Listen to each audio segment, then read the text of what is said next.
花大钱买活蹦乱跳的海鲜，炖最浓郁的土鸡汤，真的是在帮身体进补吗？还是在无形之中给自己的后半生埋下一颗定时炸弹？到了我们这个年纪，人生下半场最大的心愿就是身体硬朗，不拖累儿女，这是人之常情。但奇怪的是，身边有些人越是迷信，吃啥补啥，越鲜活越好，晚年反而越容易得一些连医生都查不出原因的怪病。你以为你吞下的是顶级的营养，但在佛法的智慧看来，你吃进去的还有极其强烈的负面磁场，这也是你身体渐渐败坏的根源。今天，请你先把手边的事情停下来，给自己10分钟的时间。我不仅要带你看清现代人最容易踩中的3大饮食盲区，更要在内容的最后手把手教你真正的中道饮食法。我保证，只要跟着做，下一顿饭开始，你就能放下心里的焦虑，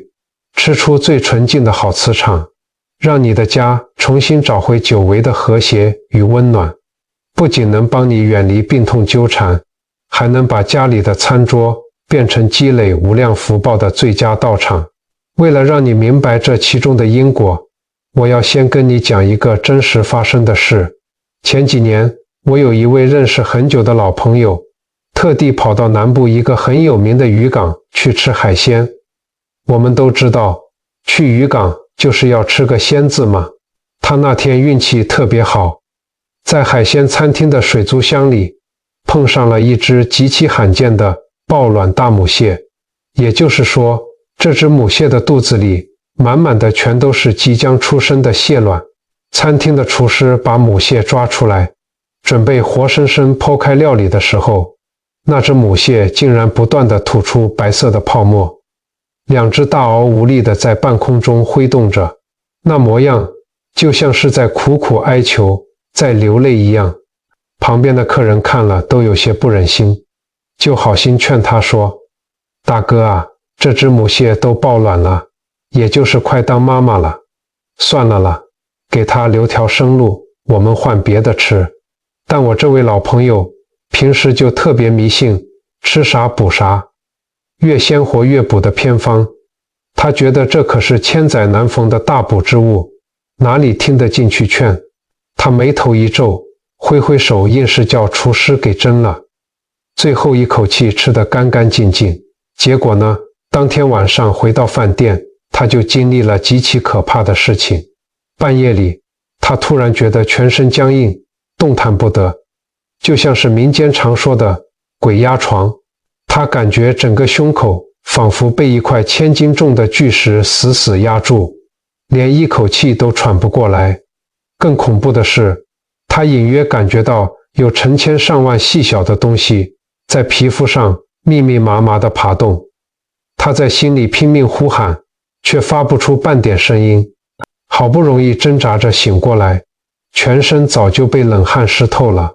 从那天起，他莫名其妙生了一场大病，整个人迅速消瘦，去了好几家大医院检查，连医生都查不出确切的原因，只说他身体各项机能都在急速衰退，整个人的精气神就像被抽干了一样。各位朋友，这难道只是巧合吗？还是说，这其中隐藏着什么我们看不见的玄机？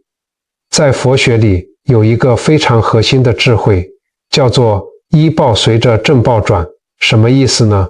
听起来很深奥，其实很简单。正报就是我们的身心，我们的起心动念，而依报就是我们所处的环境，我们的遭遇和我们的运势。你的心念是什么频率，就会吸引什么样的磁场来到你身边。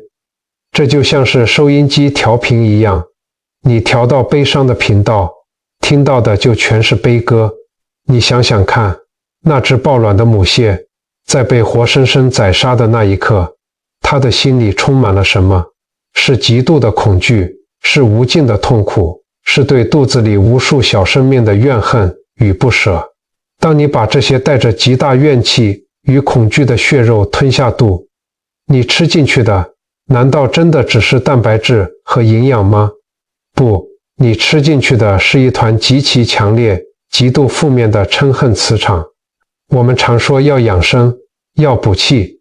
但万物皆有灵性。饮食的底层逻辑其实就是磁场共振。你吞下了恐惧，你的细胞就跟着恐惧；你吃进了怨恨，你的气场就会充满戾气。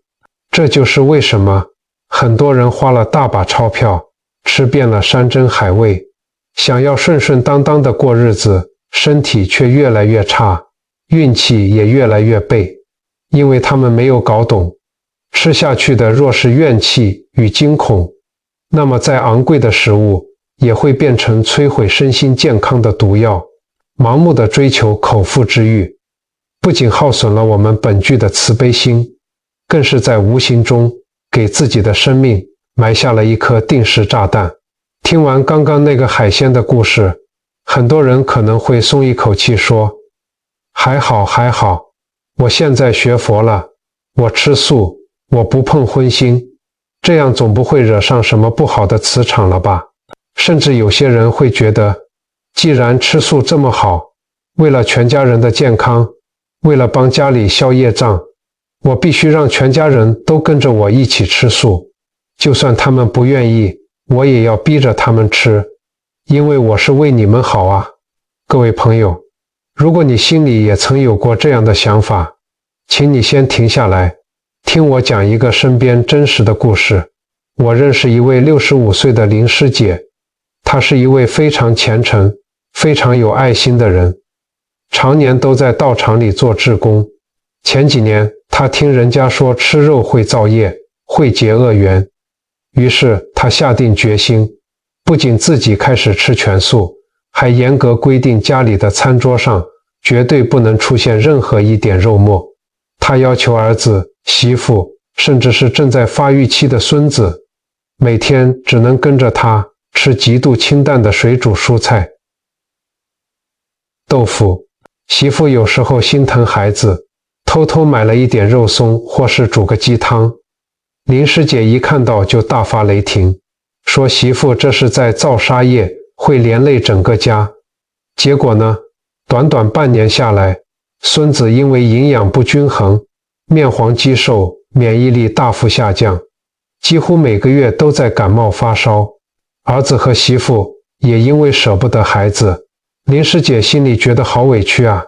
她常常流着眼泪跟我诉苦。我每天念经回向给他们，为了他们好，怕他们造业，为什么他们就是不领情，还要这样折磨我？原本一个和和气气、充满欢笑的家，就因为吃素这件事，变成了一个冷冰冰的战场。每到吃饭时间，全家人的脸色都比那盘水煮青菜还要难看。各位朋友，你觉得林师姐这样做，真的是在修慈悲吗？佛法讲求智慧，没有智慧的慈悲，往往会变成别人的灾难。在佛学里，有一个非常重要的观念，叫做中道。真正的修行是不偏不倚，是不走极端。当你为了一个善的念头，却让身边最亲近的人起了烦恼，让家庭失去了和谐，这其实已经偏离了佛法的本意。这不是慈悲，这叫做我执。你执着于我是对的，我是清净的，无形中却用这个标准绑架了家人，这也是一种贪嗔痴啊。其实关于饮食的迷思，2500多年前的佛陀早就亲自为我们示范过正确的答案。大家都知道，佛陀在成道之前曾经经历过长达6年的极度苦修。那时候的修行人普遍认为，只要极度地虐待自己的肉体，断绝一切欲望，就能得到灵魂的解脱。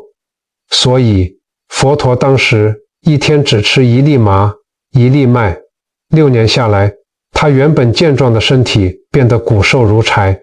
肋骨像干枯的树枝一样根根分明，眼窝深陷，连呼吸都微弱得快要停止了。可是佛陀开悟了吗？并没有。他在极度虚弱中突然醒悟过来，这种盲目折磨自己身体的盲目苦行，只会让心神更加涣散，根本无法达到真正清净解脱的境界。这是一条走不通的死胡同。于是佛陀做了一个当时震惊所有修行者的决定，他走出了苦林，来到尼连禅河边洗去了身上6年的污垢。那时候他连站起来的力气都没有了。就在这个时候，一位名叫善生的牧羊女经过，看到虚弱的佛陀，便供养了他一碗用羊奶熬煮的乳糜，也就是羊乳粥。各位朋友请注意哦，羊奶可是含有动物性蛋白质的食物啊，按照那些极端苦行僧的标准，这是不清净的。但是佛陀没有拒绝，他平静地喝下了这碗乳糜，让虚弱的身体重新获得了养分与力气。等他的体力完全恢复后，他才走到菩提树下静心打坐，最终夜睹明星，彻悟了宇宙的真理，成为了我们所敬仰的佛陀。佛陀亲身经历的这个经典公案，到底要告诉我们什么？第一，我们的身体在佛法里被称为法器，也就是修行的工具。你连这个工具都照顾不好，搞得自己贫血、头晕眼花，走路都没力气，你哪来的精神去诵经、去打坐、去行善帮助别人呢？虐待自己的法器本身就是违背自然法则的。第二，真正的慈悲核心原则只有6个字：不自恼，不恼他，不让自己起烦恼，也不让别人起烦恼。如果你学佛吃素，结果却让老公生气，让媳妇委屈，让孙子营养不良，一家人为了吃饭结下了深深的怨气，那么你在餐桌上没有吃进肚子里的业障，早就因为家庭的争吵全部回到你的心里了。对于50岁、60岁以上的长辈来说，脾胃功能正在逐渐下降，气血阴阳也渐渐衰退。如果你的身体真的需要一些温性的蛋白质来维持肌肉和骨骼的健康，只要你不是带着贪婪的心去杀生，而是带着感恩的心去摄取身体真正需要的养分，这不仅没有违背因果，反而是顺应了生命的自然法则。修行修的是这颗心，而不是那张嘴。放下对形式的执着，把餐桌上的对立化解掉，用欢喜心和家人吃一顿和气的饭，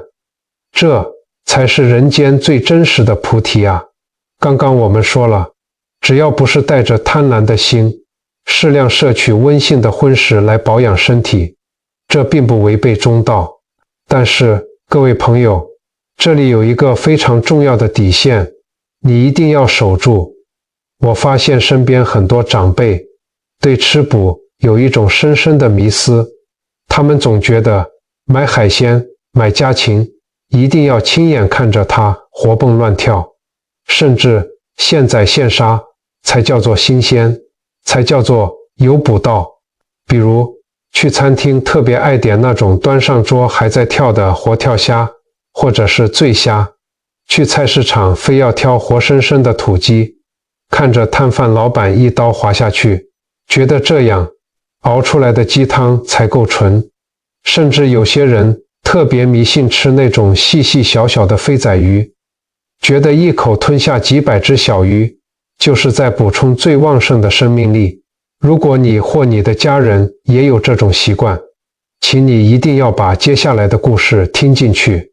我有个老邻居张伯伯，他年轻的时候应酬多，最爱吃的一道菜就是醉虾，把活生生的虾子泡在酒里，虾子被辣得一直跳。他觉得这样吃下去，自己也能像那活虾一样精力充沛。他常说，吃东西嘛，就是要吃这口仙气。结果到了晚年，张伯伯的痛风严重发作，那可不是普通的痛啊。有一次我去探望他，他整个人蜷缩在床上，冷汗直流，抓着我的手痛苦地说：我这个关节啊，痛起来的时候，就像是有成千上万只小虾子在骨头缝里不断地刺我、咬我，真的是生不如死啊！各位朋友，张伯伯吃进去的是仙气吗？不，从佛学的角度来看，这就是最真实的因果业力反噬。我们再来看另一个对比的故事，还有一位陈阿姨，她原本也是非现宰活鸡不买的人，她常年都有严重的偏头痛，痛起来就像有人拿锤子在敲她的脑袋，吃什么药都断不了根。后来她接触了佛法，听到法师开示说不杀生的深意，她突然醒悟了。从那之后，她再也不买活物，去市场她只买那些已经处理好的净肉，也就是没有亲眼看见宰杀，不是专门为她而杀的肉。不仅如此，她每个月还会抽出一天，跟着到场的朋友去海边、河边做护生，把原本要被送到餐厅的鱼虾放回大自然。结果你知道吗？大概过了1年多，陈阿姨某天突然跟我说：哎呀，我这才发现，我那个折磨我10几年的偏头痛，不知道从什么时候开始，居然完全没再发作过了。现在的陈阿姨面色红润，逢人就笑，整个人散发出一种非常柔和的光芒。各位朋友，如果你是陈阿姨或者是张伯伯，你想选哪一种晚年生活？这2个故事一反一正背后的底层逻辑到底是什么？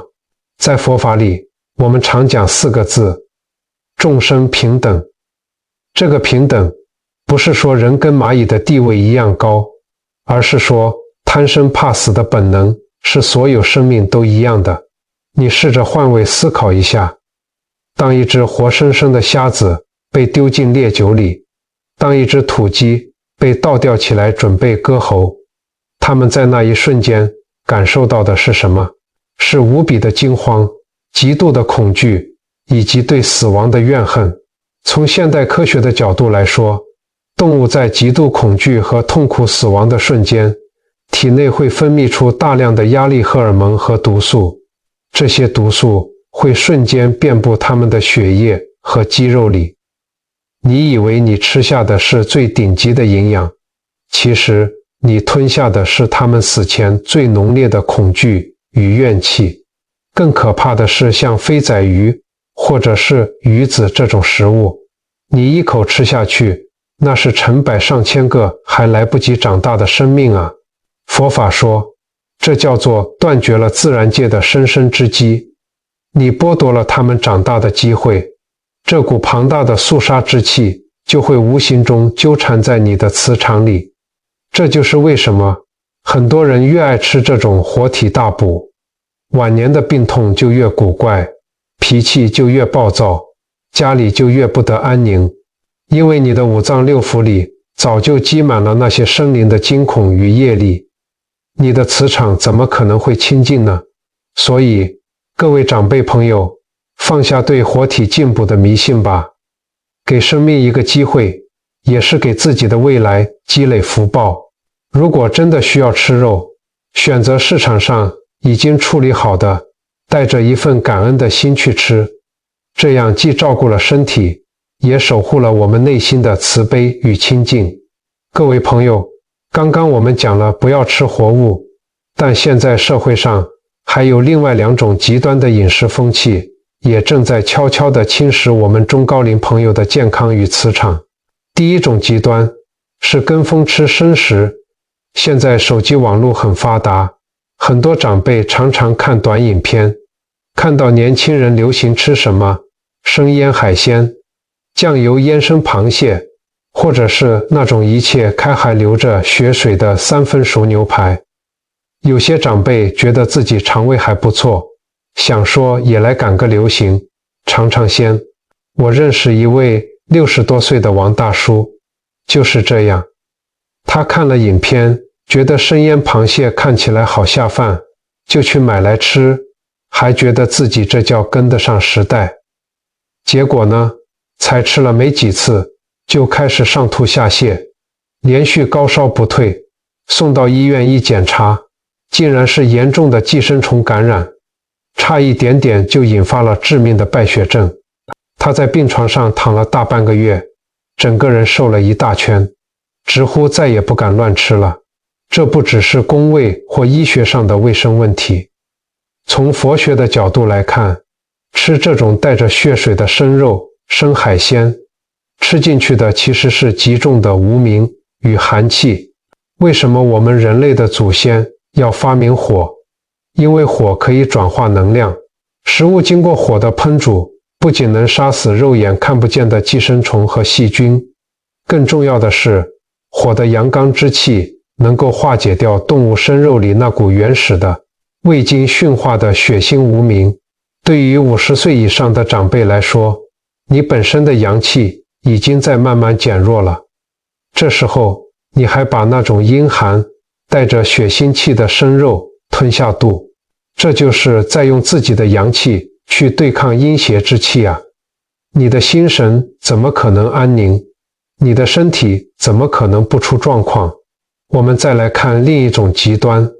这个极端就发生在很多常年吃素的朋友身上了，那就是执着于形象的假素食。很多朋友发心吃素，这是一件非常了不起的好事，但是你去传统市场走一圈，你会看到什么？很多摊贩在卖那种用大豆蛋白加工做成的素三牲、素全鸡、素红烧肉，甚至还有素生鱼片，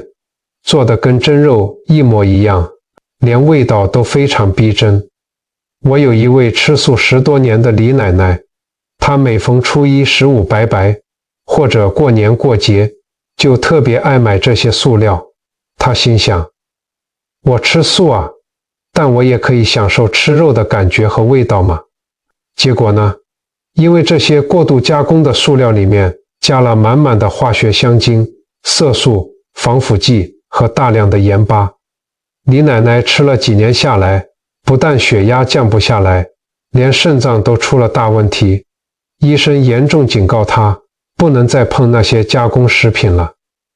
各位朋友，佛法里有一句非常深刻的话，叫做相由心生。我们常常说要正念，吃素是为了培养我们的清净心、慈悲心。可是你想想，如果你嘴里嚼着一块素肉，心里想的却是，哇，这块素红烧肉做得真香，吃起来跟真的猪肉一样香，这叫清净吗？这在佛学里就叫做颠倒妄想。你的身体虽然没有吃肉，但你的心里、你的意识里依然充满了对肉食的贪恋与执着。你没有放下那个香，这种吃素吃得再多，心里依然长满了欲望的杂草。更何况，为了满足你这个虚假的形象，商人用一堆伤害身体的化学药剂来加工，你吃进去的全是破坏身体法器的毒素啊！这两种极端，生吃血肉是身不清净，吃假素食是心不清净。真正的中道饮食其实非常简单，食物要煮熟，要吃温热的，顺应我们身体的消化能力。吃素就吃天然的蔬菜、豆腐、五谷杂粮，回归食物原本的样貌，放下对刺激口味的贪求，也放下对肉食形象的执着，我们的心才能跟着我们的饮食一起真正的清净下来。除了这两种极端的饮食风气，我还要特别补充一个很多长辈天天都在做，却完全没有意识到严重性的饮食习惯，那就是吃剩菜剩饭。我们这一代的人大多经历过物质匮乏的苦日子，所以把惜福、不浪费看得比什么都重。很多妈妈、阿嬷每次煮饭都煮一大桌，怕孩子吃不饱，结果孩子吃不完，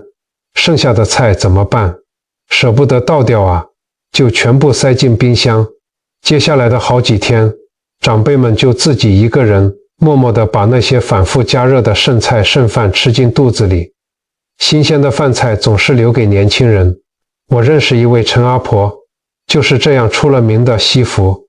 她总说，浪费食物会遭天谴啊，我随便吃吃就好。她常年肠胃发炎，整个人看起来总是没有精神，肤色暗沉，就像是蒙上了一层灰。各位朋友，这真的是在惜福吗？从佛学与气场的角度来看，这其实是在折福啊。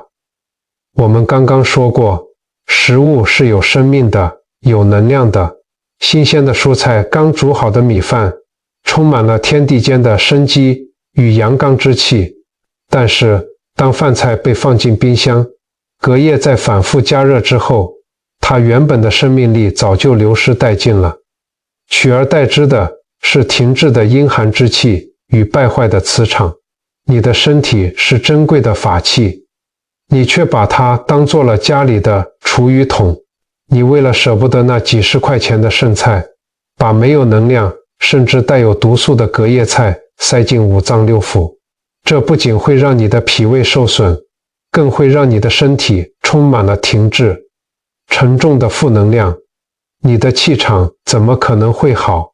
运势怎么可能会顺？真正的惜福不是强迫自己吃下对身体有害的东西，真正的惜福是源头控管，是煮饭的时候量力而为，吃多少煮多少。如果真的煮太多坏掉了，我们在倒掉的时候，心里默默忏悔自己的贪心与计算错误，下次改进就好。学会放下，不执着于已经变质的食物，保护好自己的健康，这才是对生命最大的尊重，也是为儿女积累最大的福报。各位朋友，前面我们聊了这么多，你可能会想，哎呀，吃饭怎么这么多学问啊？那到底该怎么吃才能吃出好身体，吃出好磁场呢？其实大道至简，修行不用跑到深山里，我们每天的一日三餐就是最好的微修行。今天我要教给大家3个非常简单、具体，而且你今天看完影片，下一顿饭马上就能跟着做的微小行动。只要你愿意试试看，我保证，不用1个月，你一定会感觉到自己身体变轻盈了，心里的烦躁感也减少了。第一个行动，饭前10秒钟的观想与感恩。我知道很多长辈吃饭很急，饭菜一上桌，筷子一拿就开始扒饭。从今天起，我们试着在动筷子之前，先停下来，只要短短的10秒钟就好。你看着眼前这碗白米饭，这盘青菜，在心里默默地想一下，这粒米要经过多少阳光和雨水的滋润，要经过农夫多少的汗水，又要经过多少人的搬运和烹煮，才能热腾腾地端到我的面前。佛法说这叫观功念恩，万物皆有灵。当你用挑剔的心去嫌弃这道菜太咸，那道菜太淡的时候，食物的磁场就变成了负能量。但是当你用感恩的心去看待眼前的一蔬一饭时，哪怕只是一碗简单的阳春面，都会瞬间转化为滋养你生命的甘露。这10秒钟的感恩，其实就是在为你的食物开光，给它们注入最纯净的正能量。第二个行动，放下手机，咀嚼30下的正念饮食。现在的人吃饭真的太不专心了，左手拿筷子，右手滑手机，或者眼睛死死盯着电视上的社会新闻和八卦。电视里播着那些让人看了生气焦虑的新闻，你就这样把饭菜配着贪嗔痴的负面情绪，一口一口吞下肚，这不仅伤脾胃，更伤我们的心神。从下一顿饭开始，我们练习把电视关掉，把手机放下，夹一口饭菜放进嘴里，感觉牙齿怎么咬碎它，感觉食物在舌尖上的甜味和香味。每一口我们在心里默默数数，要求自己嚼30下再吞下去。各位朋友，在佛法里，这就叫做正念。把心收回来，安住在当下。不要小看这个动作。当你专注在咀嚼上的时候，你心里那些乱七八糟的烦恼、担忧自然就停下来了。对于50岁以上的朋友来说，嚼30下能大大减轻脾胃的负担，而对于我们的心灵来说，这顿饭就是一场最完美的禅修打坐。第3个行动，避开贪嗔痴的欢喜心采买法。买菜是很多长辈每天的例行公事，但菜市场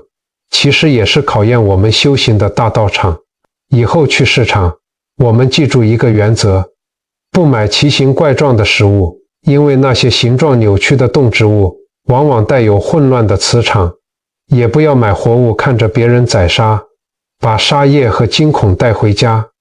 我们就带着欢喜心去挑选那些长得端正饱满的当季蔬菜，去买那些已经处理好的清净食材。付钱的时候，在心里默默祝福这位摊贩老板生意兴隆，平安健康。你想想看，你带着这种充满爱与欢喜的磁场把菜买回家，洗菜、切菜、煮菜的时候，这些食物里是不是都充满了你温暖的心意？你的家人吃了这顿饭，怎么可能会生病？家里的气氛怎么可能会不好呢？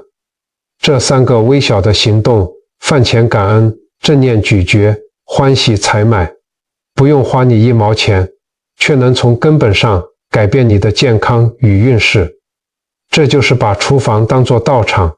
把1日3餐变成我们生命里最好的修行。各位朋友，今天我们聊了这么多，从那碗让人头皮发麻的活海鲜，一直聊到我们厨房里的1日3餐。其实，不管是哪一种饮食的选择，最终回归到的都是我们这颗心。人生走到下半场，我们经历了风风雨雨，看淡了很多事情，我们心里比谁都清楚，什么荣华富贵都不如依附健康的身体和一个安宁祥和的家。我们不需要被那些僵化的规矩绑架，也不需要为了追求所谓的功德去盲目忌口，更不要为了一顿饭跟最亲爱的家人争个面红耳赤。佛法说，依报随着正报转，你的心柔软了，慈悲了，包容了，你选择的食物自然就充满了正能量。当你的饮食顺应了自然的法则，不再带着恐惧与怨恨，不再充满执着与妄想，你的5脏6腑就会得到真正的滋养，你的气场自然就会变得无比清净。身体好，气场纯，福报自然就会像磁铁一样源源不绝地被你吸引过来。这就是真正的吃对了是修行。如果你身边也有亲朋好友正为了该怎么吃而烦恼，或者总是因为吃素、吃补的问题跟家人闹得不愉快，请你动动手指，把这支影片分享给他们。你的这一个小小的分享动作，就是在做一件利他结善缘的大好事。也许就因为你的分享，解开了他们心里的结，挽救了他们身体的健康。这就是无量无边的功德。最后，我想邀请屏幕前的你，和我一起做一个凝聚正能量的小仪式。请你在底下的留言区留下这句话：愿我与家人饮食清净，平安健康，福慧双修。或者是任何一句你发自内心的善言与祈福。千万不要小看这短短的一句话哦。当几千人、几万人都在这里留下祝福，我们这个留言区就会形成一个极度强大、充满慈悲的正向磁场。你留下的每一句善言都会产生共振，成为滋养你自己，也照亮别人的温暖光芒。如果您觉得今天的内容对您、对家人有所启发，恳请您轻轻点击一下订阅与关注。您的每一个关注，不仅是对我们最大的鼓励，更能让平台把这份善的循环传递给更多需要帮助的有缘人。谢谢你们今天的陪伴，愿每一位观看影片的朋友都能在日常的一蔬一饭中吃出健康，吃出智慧，吃出满满的福报。我们下期影片再一起聊聊生活里的修心智慧。阿弥陀佛。